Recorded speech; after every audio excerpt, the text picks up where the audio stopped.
Brian Portnoy, The Geometry of Wealth, How to Shape a Life of Money and Meaning. Things used to be a whole lot simpler. Once you found a good job, you stuck with it until you retired. At that point, your employer took care of things, regularly paying out a fixed sum pension tied to your old salary. Retirees could then put their feet up and relax. That's all changed over the last 3 or 4 decades. The generous pension plans of yesteryear are long gone, and today's employees have to look after their own nest eggs. That means playing an active role in how your pension pot is managed and investing your savings. This can be daunting. After all, one false move in the turbulent financial markets can wipe out your savings. So how should you manage your finances? 1. Financial insecurity is the new normal, and our instincts stop us from investing our money wisely. Historically speaking, pension plans are a pretty recent invention. In fact, they only really became common in the 19th century as certain societies became more financially secure.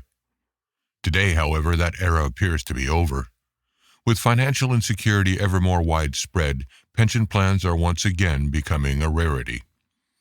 That's because there's been a big change in how pension plans are funded. Before the 1980s, employers typically stumped up much of the cash to pay for their employees' retirements. Now, however, workers are expected to pay this themselves. In the United States, retirement is now most often self-funded through 401k investment plans. Statistics reflect this sea change in retirement funding.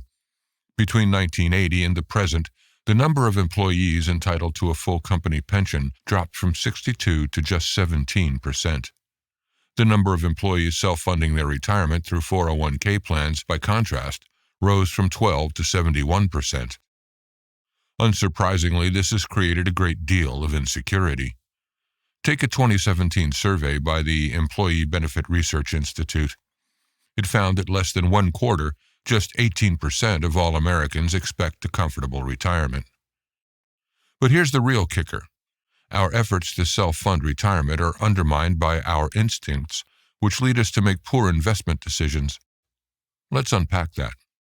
When there's an economic downturn, we feel less secure. As a result, we begin hoarding money. And how do you do that when the economy stalls and stock prices plummet?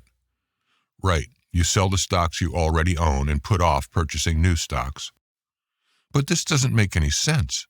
Think of it this way. You don't rush to your local supermarket when it hikes its prices. You wait for the sales.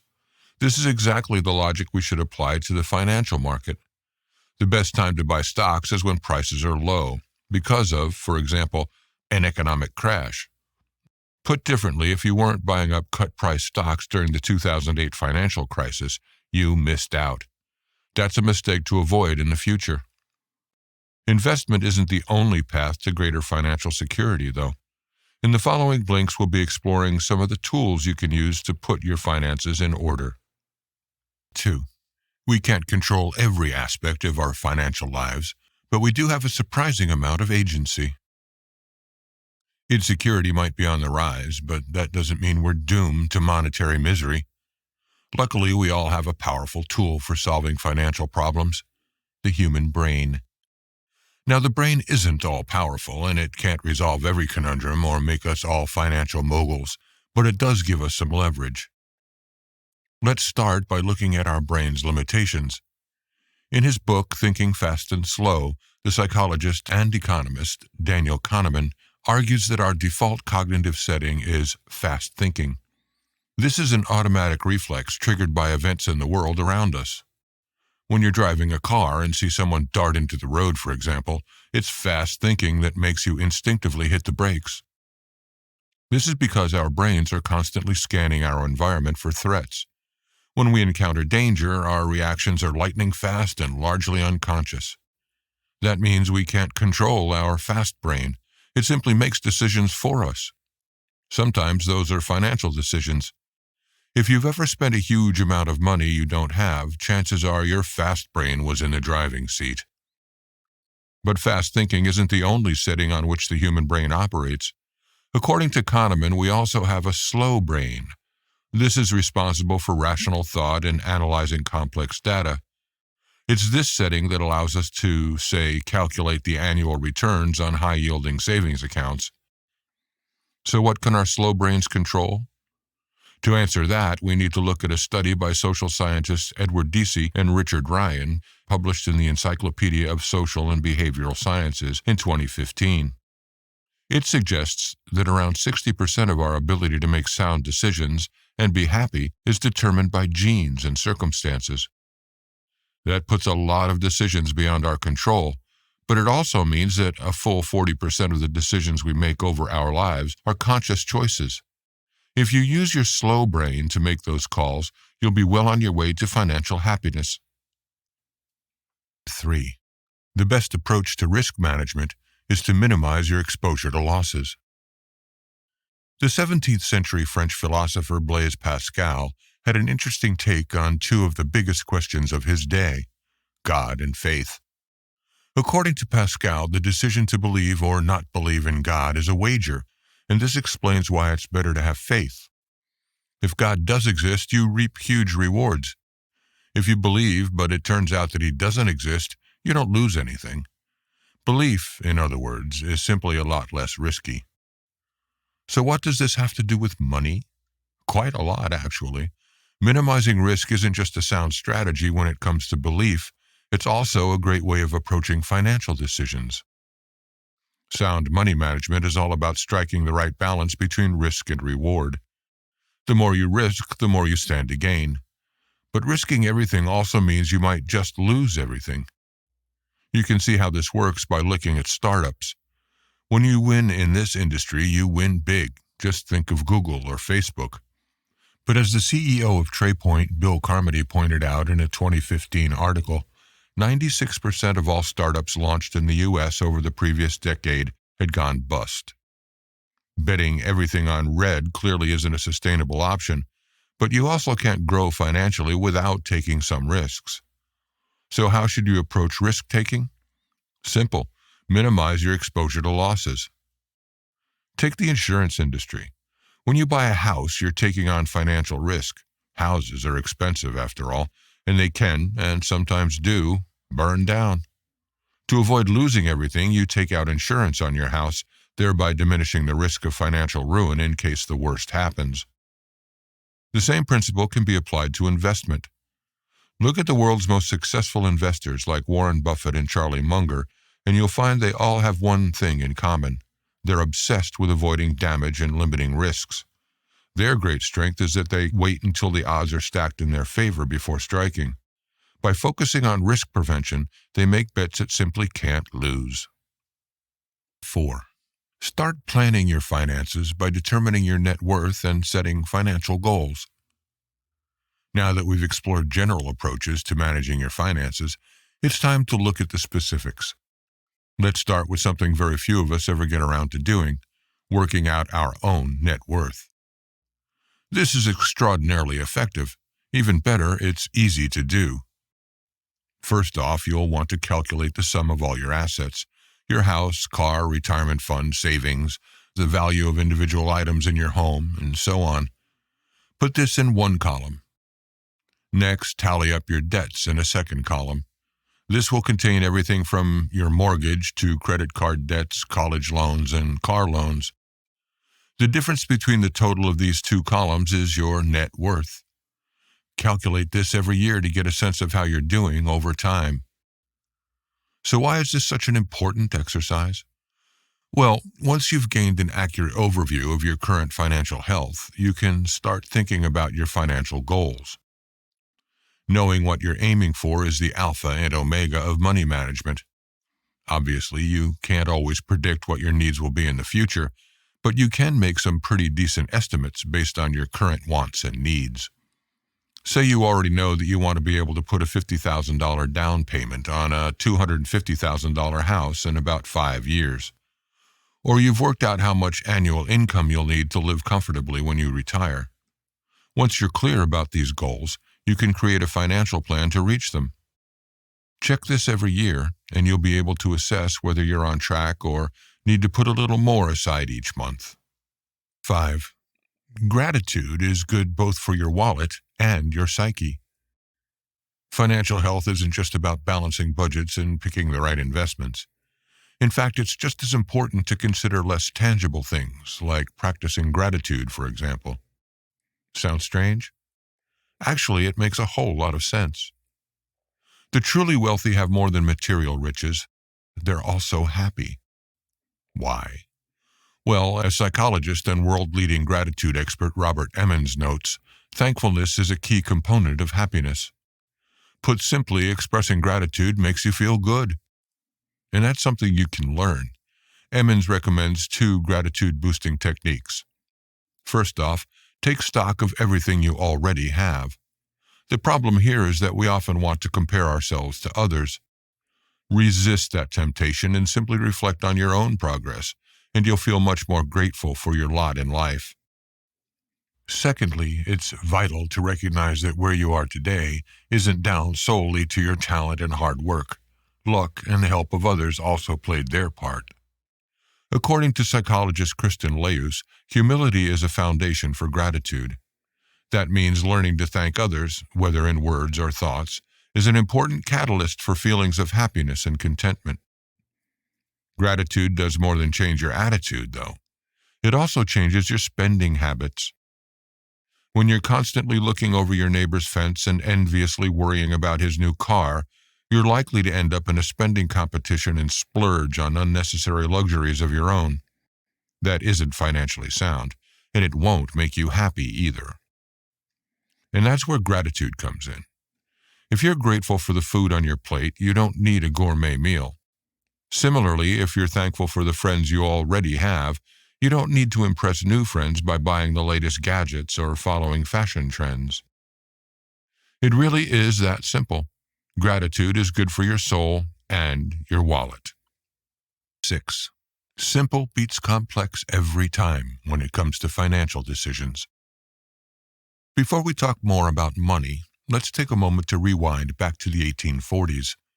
Our setting is a maternity ward in a hospital in Vienna, Austria, where a doctor named Ignaz Semmelweis is pondering a strange situation. The death rate among women giving birth on his ward is 1 in 10. The death rate among women during so-called street births, by contrast, is just 1 in 25. What was going on? Semmelweis racked his brain for solutions. In the end, with the benefit of hindsight, the answer became glaringly obvious. It's safer to give birth outside a hospital than to be treated by a doctor who hasn't washed his hands. And that's the lesson here. Simple answers are usually the correct answers. The human brain, however, loves complexity. The more choices we have, the happier we feel. No wonder choice is synonymous with abundance, which in turn gives us a sense of security. This incidentally explains why Starbucks' huge coffee menu, with all its size and ingredient choices, is so popular. Simplicity doesn't trigger these reactions. It's pragmatic and boring and leaves our brains craving more stimulation. Given a choice, we'd rather look at a beautiful painting that's been hung up in a buzzing cafe serving great food as a band plays than in a museum. Complexity sells. But making decisions on this basis can be financially ruinous. That's why it pays, literally, to keep things simple. To do that, all you need to do is remember 3 straightforward rules. First, buy when prices are low and sell when prices are high. Second, diversify your portfolio of assets, or, in everyday terms, don't put all your eggs in one basket.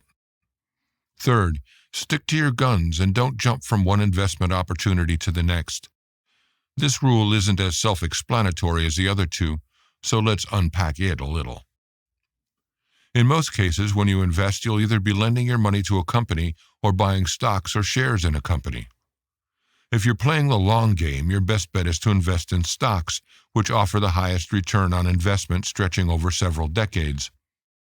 If you're making a short-term investment, on the other hand, bonds are a safer choice. Keeping this in mind, all you have to do now is choose a company you trust that has a strong product. 7. Investing isn't a precise science, and good investors accept that they don't know it all. Finance is often associated with sophisticated equations and algorithms that make complex market movements perfectly knowable and predictable. Unfortunately, this just isn't the way investment works. In reality, investing isn't the precise science it's often made out to be. Paradoxically, this is actually a good thing. After all, it means that you don't have to be a math genius with 5 PhDs to make money on the markets. Take Charlie Munger, one of the world's most successful investors. According to Munger, investors don't know the precise outcomes of investment decisions. The best they can do is pick investments that have a high likelihood of working out. This might sound like false modesty coming from an investor who earned billions on the stock market, but it's a sound approach. If you want to make sound investment choices, you have to accept that you're playing a game that is largely governed by chance. Staying humble and realistic is your best bet if you want to avoid losses and make the right calls. In practice, this means that you need to admit to yourself that you don't know it all. That can be hard, especially if you're a high-profile investor with tons of financial information at your fingertips. But despite the Hollywood image of aggressive, arrogant traders duking it out on Wall Street, the best investors understand that humility trumps overconfidence. Why is that? Well, look at it this way. When you recognize that you can't predict every outcome in the financial markets, you're much more likely to have the patience to stick with your investments and pay close attention to portfolio diversification and risk management. That's a better approach than simply jumping on the latest bandwagon and putting all your money on the most hyped investment option. 8. There is a predictable average return on stock investments, but the range of possible outcomes is much broader. Ask your mother or your neighbor what kind of return you can expect on your stocks, and they'll likely name a figure like 10%. This reflects the common sense understanding of how investment works, and it's not a million miles from the truth. The return on most investments is pretty predictable. According to data collected by the Ned Davis Research Group, for example, the average yearly return on investments in stocks is indeed about 10%. During the first 2 years of an investment, average returns actually rise slightly above that number due to swings in company performance. These typically have a larger impact over the short term than they do over the long term. That means we can bank on a 10% return on our investments, right? Not quite. This figure leaves something important out of the picture: probabilities. And that in turn leads to false expectations. Let's break that down. In reality, the range of possible investment outcomes is unpredictable. Rather than a steady 10% return, you're much more likely to see a large number of highs and lows as rates ping up and down. This is something the average rate of return doesn't capture. Consider the United States stock market. Some years it grows at an astonishing clip. In recent times, it's grown by 167%. Then there are sharp downturns. In some years, the stock market has contracted by 67%. The range of positive and negative outcomes, in other words, is huge, especially in the first years after an investment. But here's the good news. The longer you stick with your investment, the more this range diminishes. In the long run, you're looking at a range of between, say, 0 and 20%, though small losses can't always be ruled out. The lesson here is that it's important not to get too excited by the early up and down swings in your stock's value. Give it a couple of decades, and there's a strong chance things will even out. To summarize, when it comes to finances, it's important to keep a level head and remember that luck plays its part in the financial markets. Recognizing this and staying humble is a crucial part of becoming a successful investor, which is all about limiting risks and avoiding bad calls. Once you've done that, you can stack the odds in your favor by investing in simple, reliable schemes and sticking with your investments over the long term. And now for a final bit of advice. As we've seen, luck plays a big part in financial investment, since it's impossible to be sure which companies will grow and which will crash. If you expect an average 10% return on your investment and only invest in one company, you're liable to find yourself in trouble if that firm crashes or underperforms. The alternative approach? Simple. Hedge your bets and spread your investment over multiple companies. If one set of stocks goes bad, You've always got a safety buffer.